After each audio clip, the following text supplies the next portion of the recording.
السلام علیکم ورحمت الله وبرکاتو. جرمني ژبه په رستورانت کې څنګه کولی شو چې یو میز ریزرف کړو، څنګه کولی شو چې د خوړو فرمایش ورکړو، څنګه کولی شو چې د خوړو په جریان کې ګرسون ته غږ وکړو. دا ټول په جرمني ژبه کې په دې ویډیو کې را سره یو ځای زده کړئ. هیله ده چې ویډیو را سره تر پایه وګورئ او که لا تر اوسه مو زموږ د یوټیوب چینل نه وي سبسکرایب کړی، هیله ده چې همدا اوس یې سبسکرایب کړئ. راځئ چې لومړی یو څو لغتونه یو ځای سره زده کړو. Das Restaurant، رستورانت.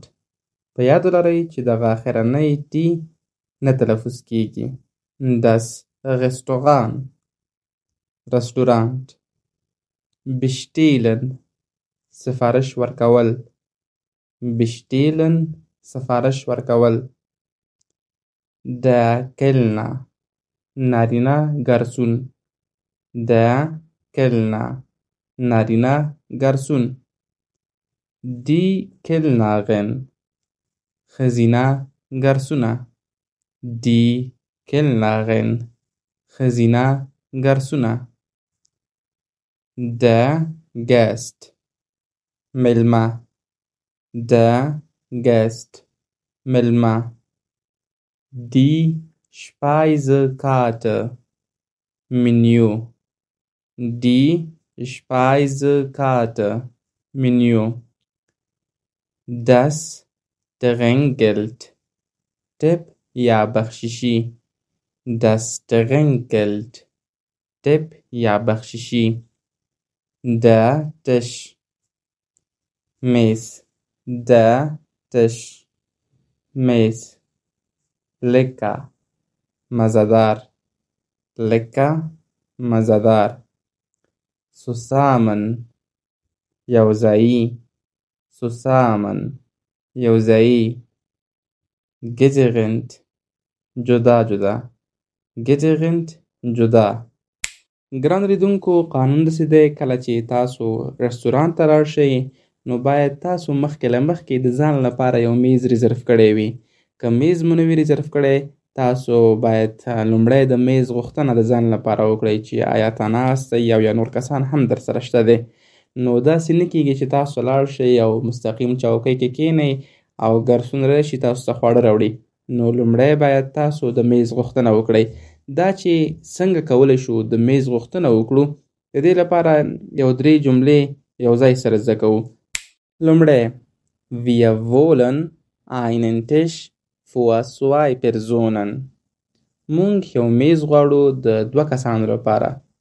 نو تاسو چې هر څو کسان هستئ کولی شئ هماغه ذکر کړئ. دویم: Haben Sie einen Tisch für 4 Personen.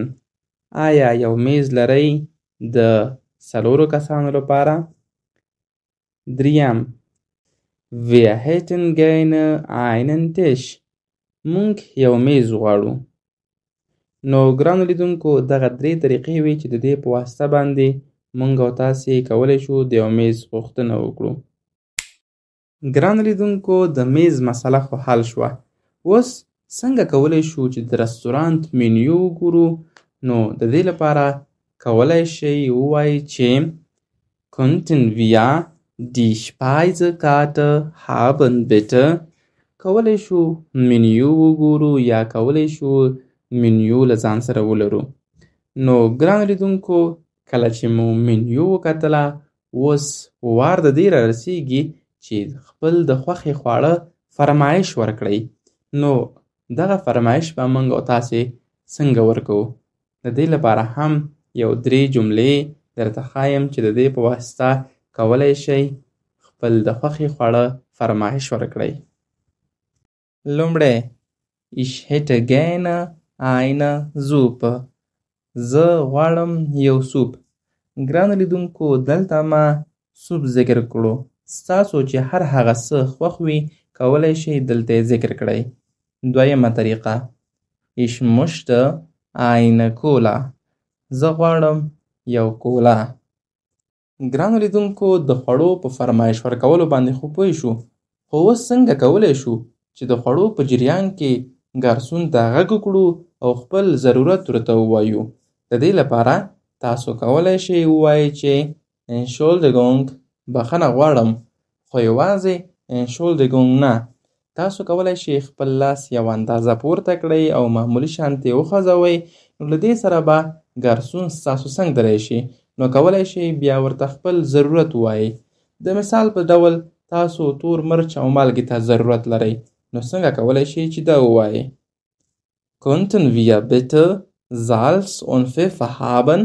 کولی شئ موږ ته تور مرچ او مالګه راوړئ. ګران لیدونکو تاسو په رستورانت کې ډوډۍ وخوړله او په پای کې غواړئ خپل حساب تصفیه کړئ یعنې د بل غوښتنه کوئ. نو د دې لپاره هم یو څو جملې در سره یو ځای شریکوم. د مثال په ډول Die Rechnung bitte وبخئ بل. له دې سره به مسؤل کس تاسو ته ستاسو بل درکړي او یا هم له دې جملې څخه هم ګټه اخیستلی شو چې Könnten wir die Rechnung haben bitte؟ کولی شئ موږ ته زموږ بل راوړئ. نو ګرانو لیدونکو دغه څو جملو سره کولی شئ تاسو د خپل بل غوښتنه وکړئ. ښه ګرانو لیدونکو نو تاسو خپل حساب هم تصفیه کړو خو ځینې وخت ستاسو یو څو سنټه پاتې کېږي او غواړئ دغه بخششي ورکړئ. نو د دې لپاره کولی شئ ووایئ چې stimmt so. نو دا د دې معنا ورکوي چې دغه باقي روپۍ تاسو لپاره بخشش دی. ګرانو لیدونکو انشاءالله په راتلونکي ویډیو کې به موږ او تاسې په رستورانت کې د خبرو اترو یو ښایسته ډیالوګ هم له ځان سره ولرو. هیله ده چې له دې لوست نه به مو یو څه زده کړي وي. ویډیو در سره بیا وګورئ، یاد یې کړئ، تمرین یې کړئ او په روزمره ژوند کې ورڅخه ګټه واخلئ. او که لا تراوسه مو زموږ د یوټیوب چینل نه وي سبسکرایب کړی، هیله ده چې همدا اوس یې سبسکرایب کړئ، ویډیو در سره لایک کړئ، شیر یې کړئ او خپل ښکلي نظرونه مو راسره په کومنټ کې شریک کړئ. تر بیا مو په لوی او بخښونکي رب سپارم. bis bald. Tschüss.